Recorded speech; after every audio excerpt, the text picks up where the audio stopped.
हरे कृष्ण। श्री दाढ़त्य भक्ति रस पंचदश अध्याय जगन्नाथ दास संवाद चैतन्य उवाच। शुणी चैतन्य अतीतो से कहोई मन राजा पासे, शुण सुजने शुद्ध चीते चाहतु पचारिलु मोते। ए बड़ आचंबित कथा शुणी छाड़िब भव व्यथा। जे क्षेत्र मानक उत्तम नामता श्री पुरुषोत्तम, से पुण्य क्षेत्र रे निवास नामता जगन्नाथ दास। जाति रे अटई ब्राह्मण सुज्ञानी पंडित सुजान, चतुर विवेकता मती शांत स्वभाव धीर मती। धार्मिक बुद्धि दयामय स्वभावे सदानंदमय। सकल शास्त्र रे सुज्ञाता जानई पाप पुण्य कथा। ए घोर संसार को डरी नीरव मन रे विचारी। केमंते हेबी एथु पार ये तो पार पाराबार। एथि उधारू एथिरु उद्धार हेबा पाई भक्ति बिनु अन्य नाही। एमंते बोली प्रतिदिन हरि चरणे कले ध्यान। एमंते केते दिन गला दिन के एमंत होइला। शयन समय रे दासे मन निवेशी प्रभु पासे। बोइले कृपा मते कर देखाओ महिमा तुम्भर। मो जीव उद्धार निमंते की आज्ञा हेउ प्रभु मते। तुम्भे बोलाओ दीन बंधु नाम करुणामय सिंधु। सुदया नहिले तुम्भर केमंते हेबु भगु पार। एणु तू जहा कले कर आयत नाही टी मोहर।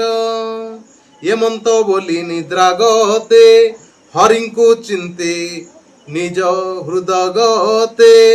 ताहा जानिले नारायण जे प्रभु जगत कारण। शरण जन चिंतामणि कंबूर थांग गदा पाणी। चारु अधर मंद हासे विजय कले भृत्य पासे। श्रीमुखे आज्ञा देले हरि शुण हे दास हेतु करी। जहा तू चिंतु थाउ मन ताहा तो कहू अछु शुण। तो जीव उद्धार निमंते दीक्षा मु देउ अछि तोते। सकल शास्त्र मध्ये सार ओंकार ब्रह्म एकाक्षर। आम्भे श्री मुखे आज्ञा देलु श्री भागवत नाम देलु। से महाबीज त्रिअक्षर कहिले अनंत अपार। से महाभागे चतुर्दशे कहिले ब्रह्मंकर पासे। विधाता हृदय जप कले पुणिता चतुर श्लोकरे। विस्तार कले कवि पणे कहिले नर नारायणे। से नर नारायण ऋषि हृदय पद्मरे ताहा घोषी। दशम श्लोक रे भणिले नारद मुनिଙ୍କୁ कहिले। नारदे सत श्लोक कले व्यासंक आगरे कहिले। से व्यास महाजति भले 18 सहस्र श्लोक कले। कहिले सुखदेव पासे से मुनि शुणी अति तोषे। अशेष मुनिंकर तुल्ले परीक्ष राजांकु कहिले। शुणी परीक्ष महाराण पाइले परम कारण। से महापुराण चरित प्राकृत बंधे कर गीत। तू निश्चय पवित्र होइबु अशेष प्राणी की तारिबु। श्री भागवत शुणी कर्णे पवित्र हेबे प्राणी माने। କରତୁ ଏହି ଅନୁକୂଳ ଲଭତୁ ପରମ ମଙ୍ଗଳ। ହେମନ୍ତ ଦାସେ ଆଜ୍ଞା ପାଇ ସ୍ୱପନେ ପ୍ରଭୁଙ୍କୁ ଜଣାଇ ଏ ଗ୍ରନ୍ଥ ନିଗମ ବାହାର ମୁନି ମାନଙ୍କ ଗୋଚର ଫେଡ଼ ଏ କଥା ଆଜ୍ଞା ହେଉ ପୁଣି ଶୁଣି ବୋଲନ୍ତି ମହାବାହୁ ଭୟ ନ କର ତୁମ୍ଭ ଏ ଚିତେ ଭୟ ନ କର ତୁମ୍ଭେ କିଛି ଗୀତ କର ମୁଁ ହିଁ ଅଛି ତୋ ହୃଦ ପଦ୍ମେ ବସିଥାଇ ମୁଁ ଯାହା ଦେଉଥିବି କହି ତା ତୁ ପତ୍ର ଘେନି ଲେଖ କହି ଚଳିଲେ ପଦ୍ମମୁଖ। ହେମନ୍ତ ସମୟରେ ପୁଣ ନିଦ୍ରା ଭାଜିଲା ତତକ୍ଷଣ ଦାସ ଉଠିଲେ ଚେତା ପାଇ ପାଶେ ଦେଖିଲେ କେହି ନାହିଁ ହୋଇଲେ ପ୍ରଭୁ ଅଙ୍ଗୀକାର କେବା ମୋ ଜୀବନ ଉଦ୍ଧାର ହେମନ୍ତ ବୋଲି ଶୁଦ୍ଧ ଚିତେ ଲେଖନ ପତ୍ର ଧରି ହସ୍ତେ ଚିତ ନିବେଶୀ ପ୍ରଭୁ ପାଶେ ଲେଖିଲେ ମନେ ରହରସେ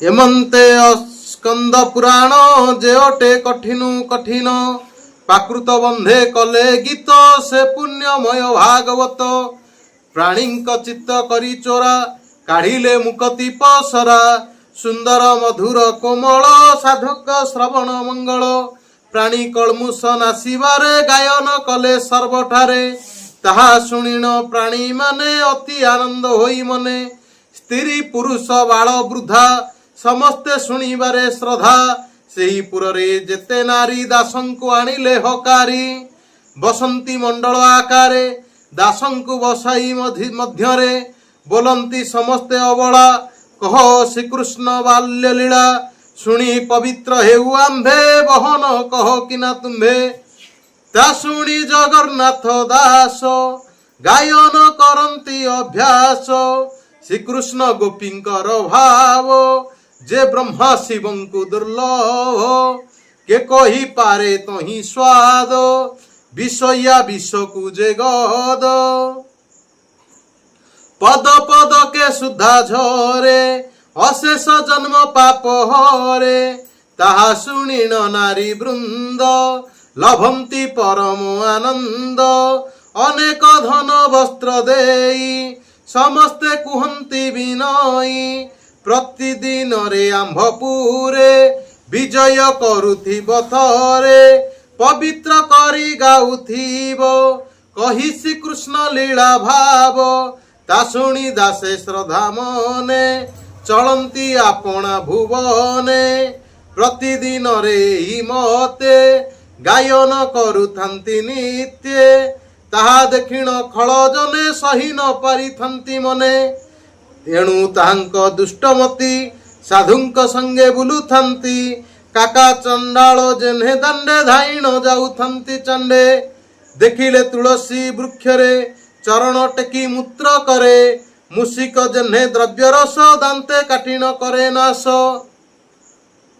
କିଞ୍ଚିତ ନ କରେ ଆହାର ନାସିବା କଥା ମୂଳ ତାର ସେହି ପ୍ରକାରେ ମୂଢ଼ ନରେ ଦୋଷ ଦିଅନ୍ତି ସାଧୁଠାରେ ଏଣୁଟି ନ ପାରିଲେ ସହି ସେ ରାଜ୍ୟ ଆଗେ ଯାଇ କହି ବୋଲନ୍ତି ଶୁଣ ନୃପରାଣ ତ ପୁଣ୍ୟ କ୍ଷେତ୍ରର ବିଧାନ ବ୍ରାହ୍ମଣ ଜଗନ୍ନାଥ ଦାସ ଅନେକ ସ୍ତ୍ରୀ କଲା ନାଶ ଛାପା ତିଲକ ମାଳ ଭରି କପଟେ ହୋଇ ବ୍ରହ୍ମଚାରୀ କାଖରେ ପୁସ୍ତକ ଗୋଟାଏ ଧରି ବୁଲଇ ସର୍ବଦାଏ ଯେଣେ ଦେଖଇ ନାରୀ ବୃନ୍ଦ କେ କହୁ ତାହାର ଆନନ୍ଦ ତହିଁ ବସିଣ କରେ ଗୀତ ହଲାଇ ମୁଣ୍ଡ ତାର ହସ୍ତ ଅର୍ଥ କହଇ ନାନା ମତେ ସ୍ତ୍ରୀଙ୍କୁ ମୋହିବା ନିମନ୍ତେ ତାହା ଶୁଣନ୍ତି ଯେତେ ନାରୀ କେ ପାରୁ ତାଠାରୁ ବୁରି ତାକୁ କରନ୍ତି ଯେତେ ସେବା ପତିଙ୍କି ନ କରିବେ ଅବା ଏକଥା ବୁଝ ନୃପ ଶଶୀ ସତ କି ମିଛ ଦୂତ ପେଶୀ ଶୁଣି ନୃପତି କୋପ ଭରେ ବୋଇଲା ଯାଅ ଧାତିକାରେ ଦାସଙ୍କୁ ବେଗେ ଘେନି ଆସ ବୁଝିବୁ ଏଥର ସନ୍ଦେଶ ଆଜ୍ଞା ପ୍ରମାଣେ ଦୂତ ଗଲେ ଦାସଙ୍କୁ ଘେନି ନଇଲେ ଛାମୁରେ ଉଭା କଲେ ନେଇ ଦେଖି ପୁଛିଲେ ନୃପ ସ୍ୱାଇଁ କୋପେ ବୋଇଲେ ଦାସେ ଶୁଣ ଏକି ତୁମ୍ଭର ବଡ଼ପଣ ଛାଡ଼ିଣ ପୁରୁଷ ସଙ୍ଗତ ସ୍ତ୍ରୀ ମଧ୍ୟରେ ଗାଓ ଗୀତ निशी दिवसे सबु बेले केवल थाओ नारी मेले एकी तुम्हर विपरीत कह एथर चरित ता शुणी जगन्नाथ दास चिते चिंतिले पितवास बोइले शुण दंडधारी खल वचन शुणी करी साधुंकु कषण देवार ए धर्म नुहई तुम्भर तुम्भर भावे अछि जहा शुण कहूची नर नाहा ब्राह्मण ब्रह्म क्षत्रिय चारि जाति अपरे जेते जन्मुछंती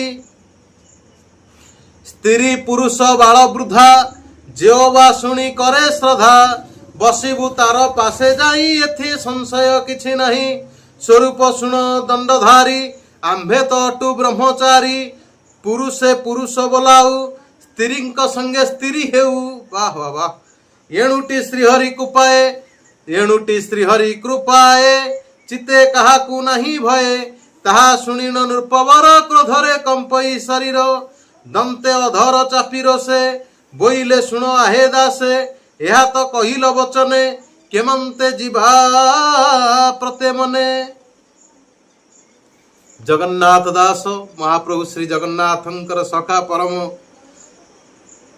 भागवत परम वैष्णव जे कि अति सुंदर नवाक्षरी पदरे ओडिया भागवत को रचना करिसेंती तांकर चरित्र आमे आज पाठ करिवार सुजोग लाभ करिछे एवं आपण माने मध्य श्रवण करुछंती।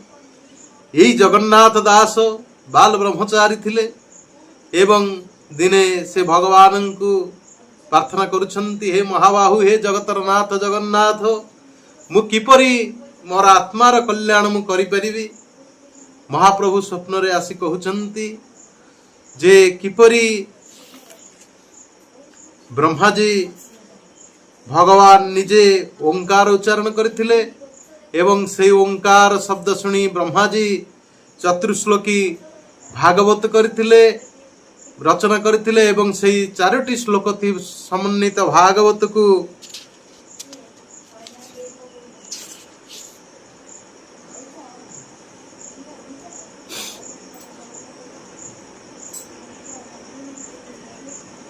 ब्रह्माजी नर नारायण ऋषि को कहिथिले एवं नर नारायण ऋषि से 4 श्लोक को 10टी श्लोक रे विभक्त करथिले एवं नारद मुनि को से 10टी श्लोक सुनाइथिले एवं नारद मुनि से 10 गोटी श्लोक को 100टी श्लोक रे परिणत करी भगवान व्यासदेव को सुनाइथिले एवं भगवान व्यासदेव 1800 श्लोक रचना करी भगवान सुखदेव गोस्वामी को ताहा सुनाइथिले एवं सुखदेव गोस्वामी ताहा परीक्षित महाराज को सुनाइथिले। भगवान जगन्नाथ जगन्नाथ दास को आज्ञा देउछंती दासे तुमे जगतर कल्याण पाई ए भागवत को तुमे गीत माध्यम रे रचना कर। जगन्नाथ दास कहउछंती ये ग्रंथ निगम निगमरु आसीछंती मु कोन बा गीत रे को वर्णना करिवि। भगवान कहउछंती तुमे किछि भय कर नाही मु तुम्हर हृदय रे थाई जहा कहिबी तुमे ताकू भुजपत्र रे रचना कर बा वर्णना कर। एहिपरि भाव रे जेतबेले दासंकर निद्रा भग्न होईची दासे उठिचंती एवं स्नान शौच आदि होई से पुराण रचना करुछंती एवं ताकू गीत रे भणिता करिछंती एवं यह पुण्यमय भागवत एवं एई भागवत ओडिया भागवत जो माने श्रवण करिवे सेमानंकर चित भगवानंकर पाद पद्म रे लागिबो एवं सेमाने मुक्ति लाभ करिवे। एई भागवत ओडिया भागवत एते सुंदर मधुर एवं कोमल साधुंक श्रवण मंगल साधु माने श्रवण कले तांकर मंगल हेबो। गोपी गोपिका गीत जो माने पाठ करथिबे तब कथामृत तप्त जीवनम एई भली भाव रे जगन्नाथ दास भागवत ओडिया भागवत सुंदर भाव रचना करिछंती एवं समस्तंक पाखरे बाल वृद्ध नारी माने समस्त पाखरे से श्रद्धा भाव से भागवत को आवृत करी सुनाउछंती। एवं जेतबळे जगन्नाथ दास भागवत आवृत्ति करथिले सेही समय रे ग्रामर युवती माने जगन्नाथ दास को निज पाखु डाकी कहूथिले, दासे आपण भगवान श्रीकृष्णंकर बाल्य लीला आंभ मानकु गान करी सुनांतु। एवं दासे सेमानंकु भगवानंकर कथा सुनाउथिले। एहिपरि भाव रे सेही ग्रामर थिबा किछि मूढ़ एवं मूढ़ व्यक्ति माने जो माने कि साधु मानंकु दोष करंती बा ईर्ष्या करंती। समाज रे किछि व्यक्ति माने थांती जो माने साधु मानंकु ईर्ष्या करंती। ठीक सेही परि खळ प्रकृतिर लोक माने जगन्नाथ दासंकर जो भागवत पाठ एवं युवती मानंकर गहन रे बसी से जो भागवत आवृत्ति करथिले ताहाकु से माने सह्य करि पारि नहंती। एवं राजांक पाखकु जाई से माने जेतबळे जणैछंती समस्त कथा को राजा जगन्नाथ दासंको निज पाखकु डकैछंती। एवं जगन्नाथ दासंको पचारिछंती, तुमे काहींकी ब्रह्मचारी होई काहींकी युवती मानंकर मेलरे ए भागवत पाठ करुछ। जगन्नाथ दास अति सुंदर उत्तर देउछंती दाड़ित भक्ति रे, स्त्री पुरुष बाल वृद्धा जेओ बा शुणी करे श्रद्धा, बसिबु तार पासे जाई एथि संशय किछि नाही। स्त्री पुरुष बालक वृद्धा जे भी होना कहीं जी श्रवण करने को इच्छा करिवो बा जार श्रद्धा अच्छी आंभे जाइए तार पासरे बसिबू, एथिरे किछि संशय करिवार नाही। स्वरूप शुण दंडधारी आंभे तो अटु ब्रह्मचारी। हे राजा आपण शुणंतु, मु हेउछि जने ब्रह्मचारी। पुरुषे पुरुष बोलाओ, जेतबळे आमे पुरुष मानंकर मझिरे बसी थाऊ भागवत कथा कहया पई सेही समय आमे पुरुष होई थाऊ। एवं जेतबळे आमे स्त्री मानंक संगे रे थाऊ सेतबळे आमे मध्य स्त्री होई थाऊ। एणुटी श्रीहरि कृपाए चित्ते काहाकु नाही भये। एहिपरि भावरे हरिंकर कृपारु आंभे काहाकु भय करुनाहु। ताहा शुणिन नृपवर क्रोधरे कंपई शरीर, दंते अधर चापी रोसे बोलई शुण आहे दासे। एहा तो कहिल वचने केमंते जीवा प्रते मने, स्वरूप जेबे उत्तर देखाओ नारी रूप तर, नहिले दंड को कारण अवश्य हेबु विप्रशुण। एहिपरि भावरे राजा कहउचंती, तुमे जे कहिल नारी मानक मध्य तुमे नारी होइथा बोली तुमर नारी स्वरूप आमको देखाओ। जदि तुमे नारी स्वरूप देखे न देखेइबो ताले आंभे तुमको दंड देबु। एमंत बोली नृपवर रखाई देले बंदी घर, से बंदी घरे दास थाई चिते चिंतिले भावग्राही। आतंके दासे जगन्नाथ रखन बोलंती रख गोपीनाथ, रख हे आरत भंजन कष्ट पावक प्रभंजन। द्रौपदी लज्जा निवारण बारण आरत तारण, कृपा समुद्र चक्र पाणी शरण जन चिंतामणि। प्रताप रुद्रर दंडरु ऊर्धरी धर महामेरु।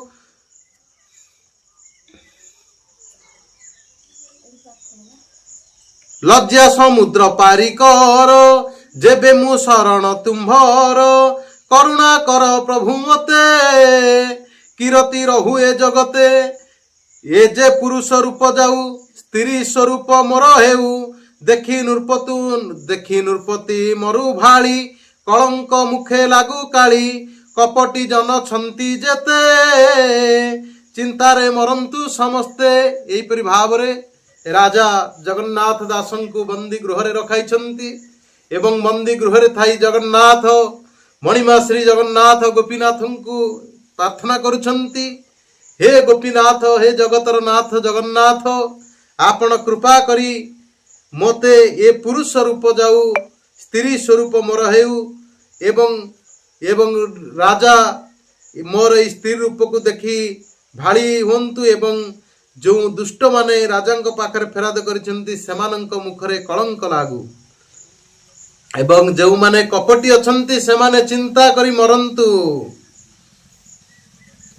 ମୂର୍ଖ ଜନଙ୍କ ଗର୍ବ ନାଶୁ ସାଧୁଙ୍କ ମହିମା ପ୍ରକାଶୁ ଏମନ୍ତ ଆଜ୍ଞା ହେଉ ମତେ ନହିଲେ ହତ୍ୟା ହେବ ତତେ ତୋପରା ପ୍ରଭୁ ଥାଉ ଥାଉ ଏ ରାଜଦଣ୍ଡ କେବା ସହୁ ତୁଜେ ମୋହର ପ୍ରାଣନାଥ ଏଠାରେ ନସରୁ ମହତ ଏମନ୍ତ ଆଜ୍ଞା ହେଉ ମତେ ନହିଲେ ହତ୍ୟା ହେବ ତତେ ତୋପରା ପ୍ରଭୁ ଥାଉ ଥାଉ ଏ ରାଜଦଣ୍ଡ କେବା ସହୁ ତୁଜେ ମୋହର ପ୍ରାଣନାଥ ଏଠାରେ ନସରୁ ମହତ ଏମନ୍ତ ବୋଲି ସ୍ତୁତି କଲେ ଦାସେ ନିଶ୍ଚିନ୍ତେ ନିର୍ଦୟ ଗଲେ ତାହା ଜାଣିଲେ ଭଗବାନ ଯେ ପ୍ରଭୁ ଭଗତ ଜୀବନ ବିଜୟ କଲେ ଭାବଗ୍ରାହୀ ଦାସଙ୍କ ପାରୁଷରେ ଯାଇ ଅଭୟ ପାଦ ଆନନ୍ଦରେ ଲଭିଲେ ସେବକ ଉପରେ ବୋଇଲେ ବାଞ୍ଛା ସିଦ୍ଧ ହେଉ ପୁରୁଷ ତନୁ ତୋର ଯାଉ ହେଉ କାମିନୀ ତନୁ ପ୍ରାୟ ରାଜା ଛାରକୁ କିମ୍ପା ଭଏ। ଏହିପରି ଭାବରେ ଜଗତର ନାଥ ଜଗନ୍ନାଥ ଦାସ ରହିଥିବା ବନ୍ଦୀ ଗୃହକୁ ଯାଇଛନ୍ତି ଏବଂ ସେଠାରେ ତାଙ୍କୁ ଆଶୀର୍ବାଦ କରି କହୁଛନ୍ତି ତୁମେ ନାରୀ ତନୁ ତୁମର ହେଉ ଏବଂ ରାଜାଙ୍କୁ ତୁମେ ରାଜାକୁ କାହିଁ ତୁମେ ଭୟ କରୁଛ। ହରି ଭରସା ଥାଉ ଥାଉ ଚିତେ କାହାକୁ ଭୟ ଆଉ ଏବେ ତୁ ମନେ ହେତୁ କର ମୋ ସୁଦର୍ଶନ ବଳିଆର ଏସନ ଆଜ୍ଞା ତାକୁ ଦେଲେ ତତ୍କ୍ଷଣେ ଅନ୍ତର୍ଧ୍ୟାନ ହେଲେ ଦାସେ ଯେ ନିଦ୍ରା ଯାଇଥିଲେ ଏମନ୍ତ ସ୍ୱପ୍ନରେ ଦେଖିଲେ ବୁଠି ବସିଲେ ତତକ୍ଷଣ ଚିନ୍ତିଣ କମଳା ରମଣ ଦେଖିଲେ ପାଶେ କେହି ନାହିଁ ବୋଇଲେ ବ୍ରହ୍ମାଣ୍ଡ ଗୋସ୍ୱାଇଁ ନିଶ୍ଚୟ କରୁଣା କରିଗଲେ ମୋର ବିପଦ ଦେଖି ଭଲେ ଏମନ୍ତ ବୋଲି ବେଗ ହୋଇ ନିଜ ଦେହକୁ ଦେଲା ଚାହିଁ ଦେଖିଲେ ସ୍ତ୍ରୀ ଦେହ ଗୋଟି ହୋଇଣ ମୋହୁ ଅଛି ସୃଷ୍ଟି ବିଚାର କଲା ମନେ ତାର ଧନ୍ୟ ଜୀବନ ହେଲା ମୋର ଯେ ବେଣ ଟିକେ ଛାଡ଼ିଦେଲି ଯେତେବେଳେ ଦାସେ ସେଇ ଘରେ ଶୋଇଥିଲେ ସେତେବେଳେ ମହାପ୍ରଭୁ ଶ୍ରୀ ଜଗନ୍ନାଥ ତାଙ୍କଠି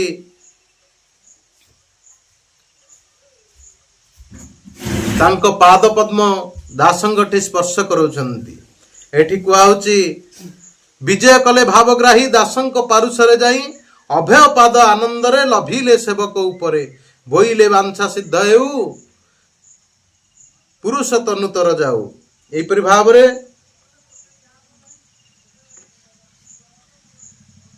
ଦାସେ ନିଦ୍ରାରୁ ଉଠୁଛନ୍ତି ଏବଂ ଜଗନ୍ନାଥଙ୍କୁ ଚିନ୍ତା କରୁଛନ୍ତି ଦେଖୁଛନ୍ତି ପାଖରେ କେହି ନାହାନ୍ତି ଏବଂ ଜାଣିପାରିଲେ ଜଗନ୍ନାଥ ସ୍ୱୟଂ ଆସି ମୋତେ କରୁଣା କରି ଯାଇଛନ୍ତି ଏବଂ ଯେତେବେଳେ ସେ ନିଜ ଦେହକୁ ଚାହୁଁଛନ୍ତି ସେତେବେଳେ ସେ ଦେଖୁଛନ୍ତି ତାଙ୍କର ସମ୍ପୂର୍ଣ୍ଣ ନାରୀ ଶରୀର ହୋଇଛି ବା ସ୍ତ୍ରୀ ଶରୀର ହୋଇଛି ଏବଂ ସମସ୍ତ ସୃଷ୍ଟିକୁ ତାହା ମଧ୍ୟ ମୋହିତ କରୁଅଛି। ଯେ ବେଣ ପାଦ ପଦ୍ମ ଲାଗି ଅହଲ୍ୟା ହେଲା ମୁଖ୍ୟ ଭାଗି ଯେଉଁ ଚରଣ ଲାଗି କରି କୁବୁଜା ହୋଇଲା ସୁନ୍ଦରୀ ଯେ ବେଣ ପାଦ ପଦ୍ମ ଭଲେ ଫଣି ମଣି କି ଚିତ୍ର କଲେ ଯେ ବେଣ ପାଦ ପଦ୍ମ ବାରି ଶଙ୍କର ମଉଳିରେ ଧରି ସଂସାରେ ଗଙ୍ଗା ରୂପେ ବହି ଅଶେଷ ପ୍ରାଣୀଙ୍କୁ ତାରଇ ଆରେ ଯେ ପାଦ ପଦ୍ମ ରଜ ଲାଗି ପବିତ୍ର ହେଲି ଆଜ ମୁହିଁ ଆଉ କାହାକୁ ମୋର ଡର ମୋ ପ୍ରଭୁ ବଳେ ବଳିଆର। ଜଗନ୍ନାଥ ଦାସ ନିଦରୁ ଉଠି ପଡ଼ିଛନ୍ତି ଏବଂ ସେ ଯେତେବେଳେ ତାଙ୍କ ଶରୀରକୁ ଦେଖୁଛନ୍ତି ସମ୍ପୂର୍ଣ୍ଣ ନାରୀ ଶରୀର ହୋଇଅଛି ଏବଂ ସେ ଜଗନ୍ନାଥଙ୍କୁ ବହୁ ସୁନ୍ଦର ସ୍ତୁତି କରିଛନ୍ତି ଯାହା ଆମେ ଶ୍ରବଣ କଲେ। ଏମନ୍ତେ ବୋଲି ଅତୀତ ସେ ମନ୍ଦିରୁ ବାହାରିଲେ ଦାସେ ଭଜିଲେ ରାମକୃଷ୍ଣ ହରି ବୋଇଲେ ନାହିଁ ଦଣ୍ଡଧାରୀ ମନେ ଯେ କରୁଥିଲା କୋପ ଦେଖୁ ଆମ୍ଭର ସ୍ତ୍ରୀ ରୂପ ଏମନ୍ତ ବୋଲି ମାୟା ନାରୀ ରାଜା ଦୂତଙ୍କୁ ସଙ୍ଗେ ଧରି ଚଳିଲେ ଅତ୍ୟନ୍ତ ହରସେ ଭେଟିଲେ ଯାଇ ରାଜା ପାଶେ ଦେଖି ନୃପତି ଆଚମ୍ବିତ ବୋଇଲେ କି ବିପରୀତ ସ୍ତନ ବଦନ ଅଙ୍ଗ ଶୋଭା କିଓ ବା ପଟାନ୍ତର ଦେବା ସୁନ୍ଦର ପଣେ ଏହୁ ନାରୀ ମୋହି ପାରଇ ବ୍ରହ୍ମଚାରୀ କେମନ୍ତେ ରୂପ ହୋଇଲା ପୁରୁଷ ତନୁ କେଣେ ଗଲା ନିଶ୍ଚୟ ଗୋବିନ୍ଦର ମାୟା ଆନର ବଳେ କାହିଁ ଏହା ଏମନ୍ତେ ବିଚାରି ନୃପତି ହୃଦ ପଦ୍ମରେ କଲା ଭୀତି ବୋଇଲା ଶୁଣ ଆହେ ଦାସ ମାୟା ଯେ କଲ ଆମ୍ଭ ପାଶ ଏହା କେମନ୍ତେ ଜଣାଯିବ ଦେଖାଅ ନାରୀଙ୍କ ସ୍ୱଭାବ ତା ଶୁଣି ସେ ମାୟା ସୁନ୍ଦରୀ ମନେ ଚିନ୍ତିଲେ ନରହରି ଅଳପ ମନ୍ଦେ ମନ୍ଦେ ହସି ନୟନ ଅପାଙ୍ଗରେ ଖୋସି ତଳକୁ କଲେ ଚନ୍ଦ୍ରାନନ ବୋଇଲେ ଶୁଣ ହେ ରାଜନ ଆରେ କେତେ କଟାଳ କରୁ ମତେ ଯେମନ୍ତ ହେବ ତୋର ପ୍ରତେ ଏମନ୍ତ ବୋଲେ ବାସ ଧରି ଦେଖାଇ ଦେଲେ କ ସୁନ୍ଦରୀ ସ୍ତ୍ରୀ ସ୍ୱଭାବେ ଗଜପତି ପ୍ରତ୍ୟକ୍ଷ ଦେଖିଲେ ନୃପତି ସଭାରେ ଥିଲେ ଯେତେ ଜନ ସମସ୍ତେ ଦେଖିଲେ ନୟନ ବୋଇଲେ ସ୍ୱରୂପ ଏ କଥା କିଏ ଏହା କରିପାରେ ମିଥ୍ୟା ନିଶ୍ଚୟ ଶ୍ରୀହରିର ଦାସ ରାଜନେ କରହ ବିଶ୍ୱାସ ସାଧୁରେ ଅପରାଧ କଲେ ସମସ୍ତେ ନାଶ ଯିବା ଭଲେ ଏହା ଶୁଣିନ ମହାରାଜା କଲେ ଦାସଙ୍କ ପାଦେ ପୂଜା ଅନେକ ଧନ ବସ୍ତ୍ର ଦେଲେ ଚରଣେ ବିନୟ ହୋଇଲେ ବୋଇଲେ ଶୁଣ ଗୋ ବଚନ ଦୁଃଖ ନ କର ତୁମ୍ଭ ମନ କହ ଏ ଭାଗବତ ରସ ଏ ମୋର ଅପରାଧ ନାଶ ଶ୍ରବଣେ କର୍ଣ୍ଣ ସୁଖୀ ହେଉ ଅଶେଷ ଜନ୍ମ ପାପ ଯାଉ ଏଥିରେ ନ କର ନିରାଶ ତା ଶୁଣି ଜଗନ୍ନାଥ ଦାସ ହୋଇଣ ପରମ ଆନନ୍ଦ ଚିତ୍ତେ ଚିନ୍ତିଲେ ଆଦି କନ୍ଦ ପଶିଲେ ଜଳ ମଧ୍ୟ ଯାଇ ସ୍ନାନ ଯେ କରିବାର ପାଇଁ କାମିନୀ ରୂପ ତ୍ୟାଗ କଲେ ପୁରୁଷ ସ୍ୱରୂପ ହୋଇଲେ ସମସ୍ତେ ଦେଖୁ ଦେଖୁ ତହିଁ ସ୍ନାନ ଶୌଚ ମନ୍ତ ହୋଇ ବସିଲେ ନୃପତି ସଭାରେ ଅତ୍ୟନ୍ତ ହରସ ମନରେ ଗାୟନ କଲେ ଭାଗବତ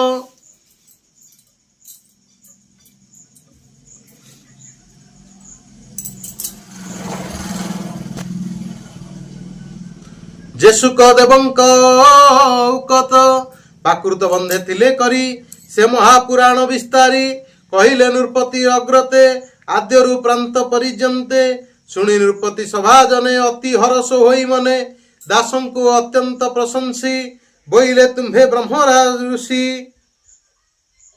ତୁମ୍ଭ ମହିମା ବୁଝିବାରେ କେଓ ବା ଅଛି ଏ ସଂସାରେ ଏଥକୁ ଶୋଚନା ନ କର ବୋଲି ଉଠିଲେ ଦଣ୍ଡଧର ଆପଣା ଅଙ୍ଗ ଅଳଙ୍କାର କାଢ଼ିଣ ଦାସଙ୍କ ଛାମୁର ରକ୍ଷିଣ ଦଣ୍ଡବତ କଲେ ଆଜ ମୁଁ ଶରଣ ବୋଇଲେ ହେମନ୍ତ ବୋଲି ସେ ରାଜନ ଚନ୍ଦ୍ରାକେ ଦେଲେ ଭୂମି ଦାନ ଗୃହ ସହିତ ଦାନ ଦେଇ ଦାସଙ୍କୁ ମେଲାଣି କରାଇ ଏଥି ଉତାରୁ ଦଣ୍ଡଧାରୀ ଖରୁଆ ମାନଙ୍କୁ ହକାରି ଚେଙ୍ଗ ଚାବୁକ ଛାଟ ପିଟି ସବୁଙ୍କୁ କଲେ ସାତ ବେଣ୍ଟି ଅନେକ ଶାସ୍ତି ତାଙ୍କୁ ଦେଲେ ରାଜ୍ୟ ବାହାର କରାଇଲେ ବୋଇଲେ ଆଜ ଏ ରାଜ୍ୟରେ ଯେ ଅବା ସାଧୁ ଜନଠାରେ ଦୂଷଣ ବଚନ କହିବ ତାହାର ବଂଶ ନାଶ ଯିବ ଏମନ୍ତ ବୋଲି ଦଣ୍ଡଧର ବିଜୟ କଲେ ନିଜ ପୁର ତେଣେ ଯେ ଦାସ ଗଲେ ଚଳି ନିଜ ଭୁବନେ ଯାଇ ମିଳି ଆନନ୍ଦ ବଞ୍ଚାଇଲେ ଦିନ ଭଜିଣ ଶ୍ରୀମଧୁସୂଦନ କାଳେ ଲଭିଲେ ହରିଭକ୍ତି